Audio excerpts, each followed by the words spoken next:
Welcome to Coronavirus Chronicle. I'm Lisa Gray, a reporter for the Houston Chronicle, and since March 10th, before Houston's mayor shut down the rodeo, I've been checking in frequently with disaster recovery expert Angela Blanchard. While president of Baker Ripley Neighborhood Centers, Blanchard helped guide Houston's response to many disasters. For instance, when people displaced by Katrina began pouring into Houston, she was one of the people who got the call. Now she frequently consults on long-term disaster recovery around the world, and at Brown University, she teaches a graduate-level public policy class on disaster and displacement.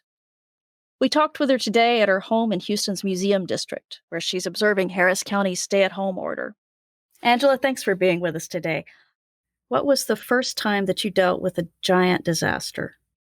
Well, I grew up on the Gulf Coast, so my first introduction to hurricanes was, I believe, Audrey, when a tree fell on our house. So that was my my introduction. And then, of course, growing up in Beaumont, Texas, we actually lived across the road from the mobile plant. So we lived with sort of the twin possibilities of hurricanes and plant explosions as the parentheses around our lives. The first real professional disaster awakening came in Allison for me, because we saw an event that we didn't quite expect. We had a history of hurricanes. They come in, they go out, we pick up the pieces, we go on. They're 2-week events, 3-week events in my childhood. Allison was a different story. At the time, you were president of Neighborhood Centers, so you were trying to help people in poverty. You know, we were serving seniors and we were serving low-income families in some of Houston's most, in my mind, precious neighborhoods. So that were hard hit by Allison. It sometimes is hard for us to remember that in that same year, Allison was followed by 9/11 in September. So Allison in June hit Houston, and we weren't quite recovered. Then it was 9/11, and then the fall of Enron, etc. The dominoes in the oil and gas trading industry started to topple. And so we were sitting as a city where the world is sitting now, with this major threat and a bobbling economy. I just remember all the fear associated with that. And one critical thing, there we were, and with the greatest need we had ever had for assistance and support and giving, right when all the people that generally provided the assistance and support were themselves navigating a kind of unthinkable landscape of industry collapse. And that ties right into the twin problems we're facing now. How do you see this crisis?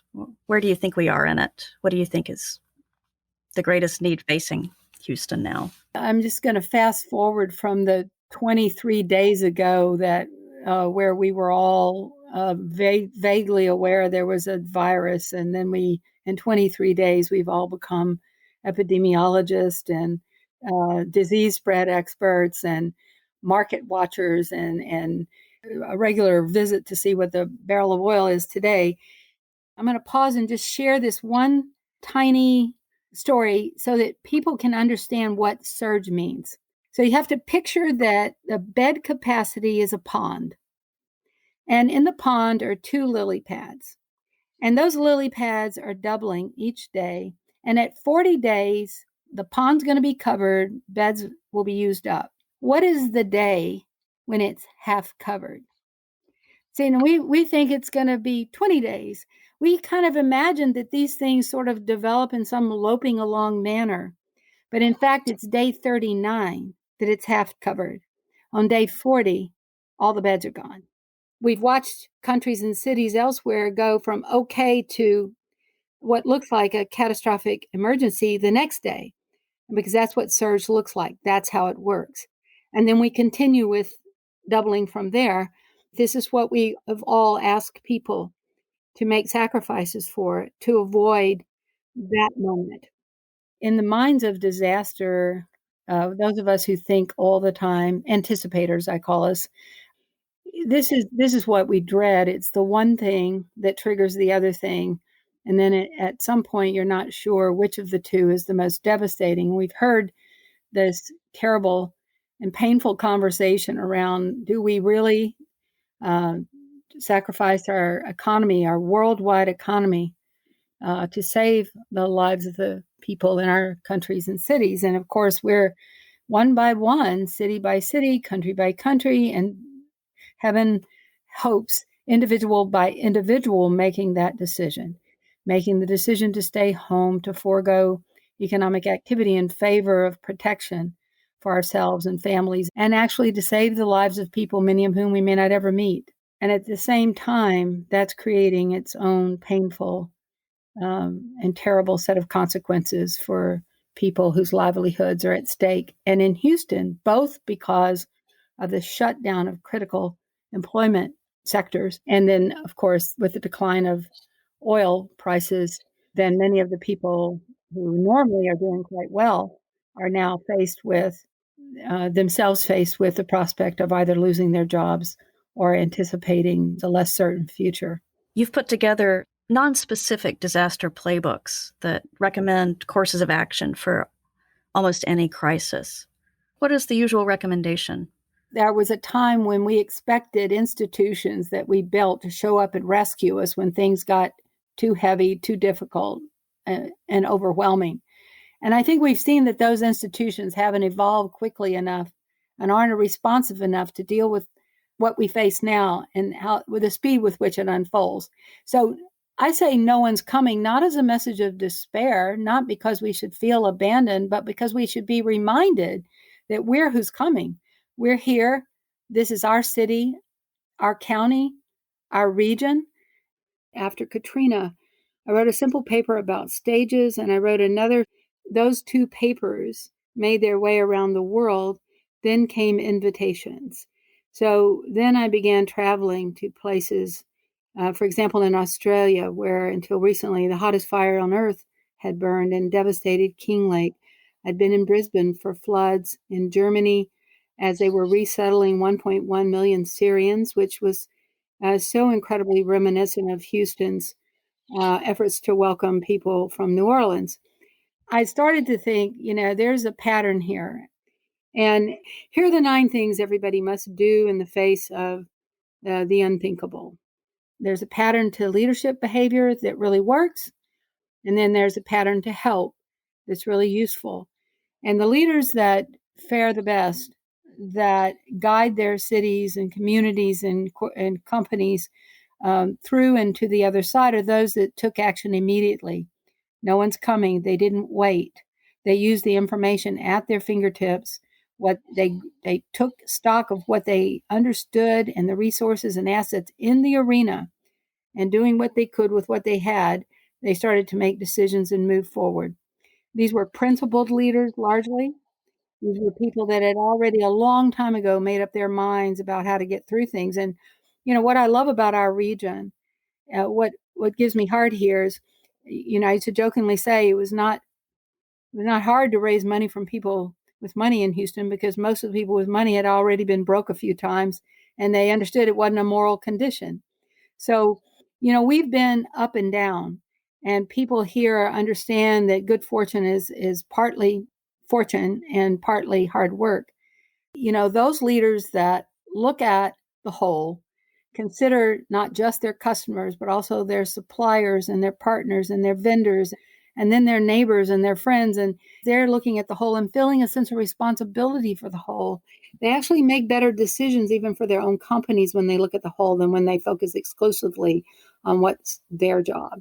That holistic, improvisational willingness to work with incomplete information and then not waiting for rescue is a great posture from which to lead when you're faced with unprecedented circumstances. In responding to a disaster, what sorts of leaders need to be front and center? Who needs to be in front of regular human beings telling them what they need to hear?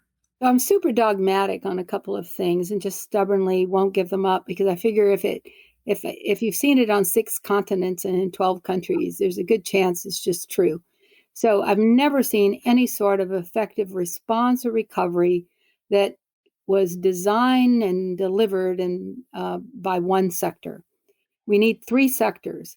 We need the philanthropic and nonprofit sector always.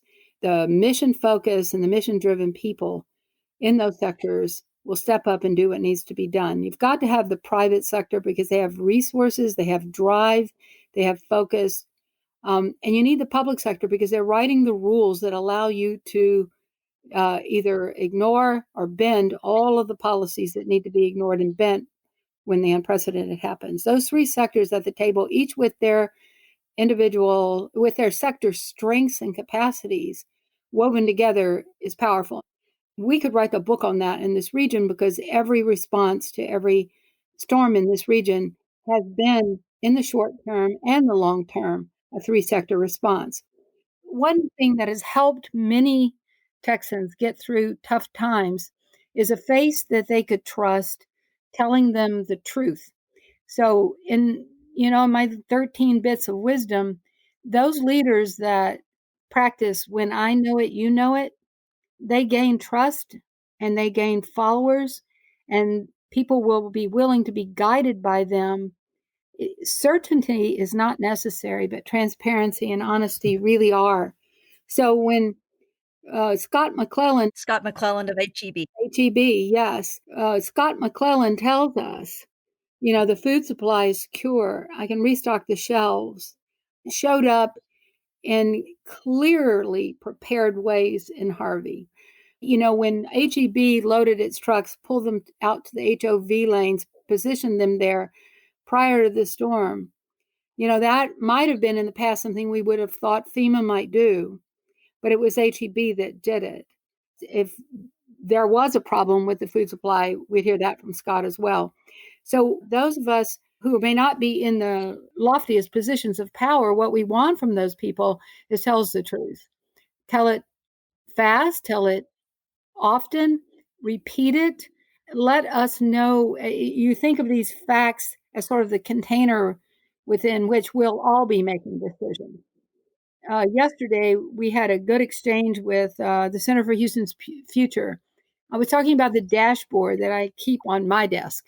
What are the 10 things I'm looking at every single day to see the shape and size of this?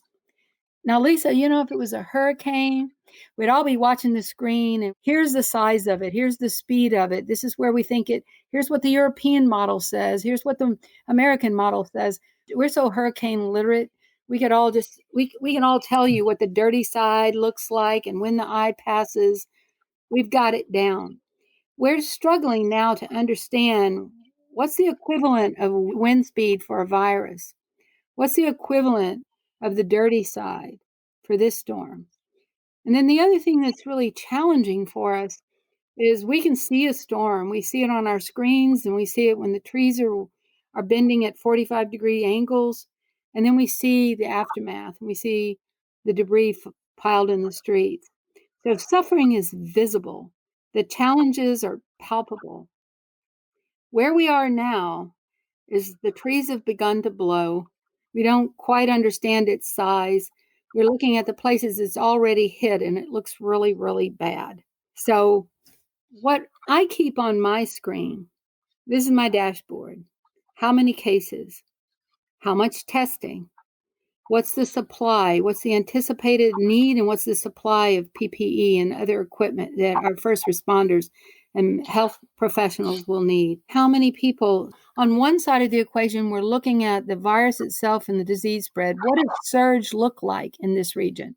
How many seriously ill people will constitute our surge? What's the bed capacity? This is important. I'd like to know when we're going to hit that. So now on the economic side of my dashboard, I'm looking at how many people have already let landlords know that they're going to have trouble with their rent. How many people have already been laid off. And now remember, in Houston, you hear them talk much more about the low-income families and the people that are working for low wages. But also in Houston, there are two-income families that will become one-income families because of oil and gas. So we're looking at two kinds of major shifts in employment and what that means. So unemployment, how many people have filed? What are the filings look like for small businesses and medium-sized businesses for bankruptcy?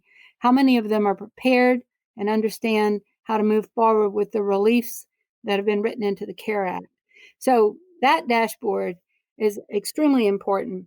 Then there's the one that I think of as the nonprofit sector purview. So I'm talking with Anna Babin, who at United Way is always on top, got the finger on the pulse. So if you look at the 211 calls, they've had this massive increase, 150,000 211 calls to United Way in the past month. And what do you think the top questions were? They want to understand about the virus. They want to know where to go if they get sick. Number one. Number two, rent assistance. Number three, food. So we see already that means the hurricane has landed and people are feeling it. But unlike the wind blowing and the rain falling, we can't see it.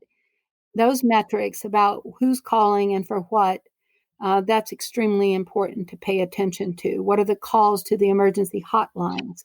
What are those people asking for? To the mental health hotlines, what are people experiencing there? If we think about the leaders needed in their arena, and we line them up with that dashboard, this is the shape of what we're facing. If we can embrace it and its complexity and understand how each of these things impacts the other, we have a shot at having more say about our destiny than we do if we passively wait or if we hunker down in our own siloed arenas and focus only on our own institutions. Is that dashboard a thing that other people can look at? Do you have a copy? Is somebody working on it? Bretta and I did some brainstorming about what that would look like and what are the sources of good information right now. So really shout out in all fairness to the Chronicle for keeping us on top of some of the critical developments.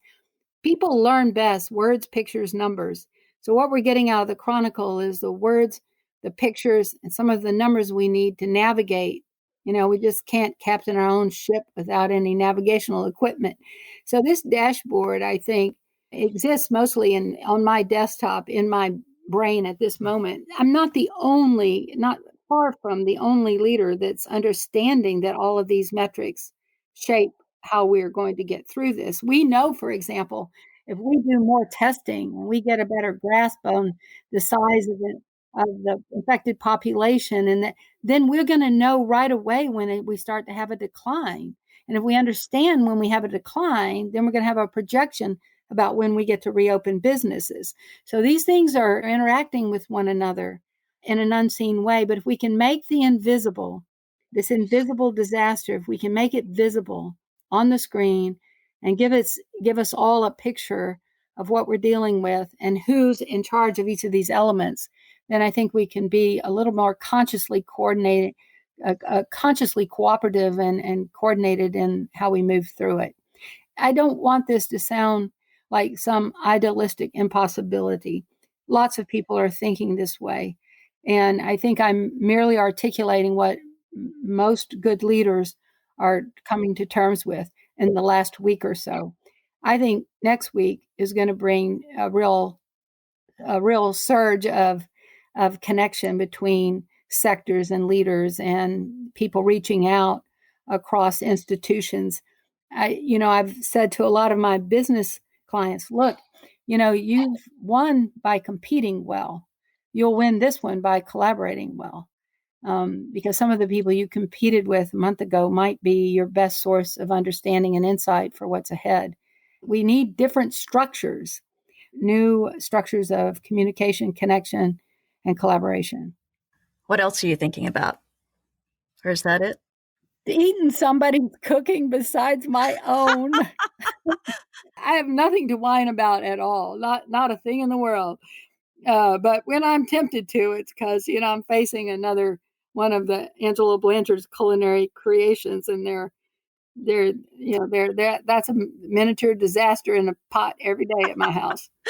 A lot of scrambled eggs and jalapenos. Yeah, that's my specialty. That one's guaranteed to turn out well.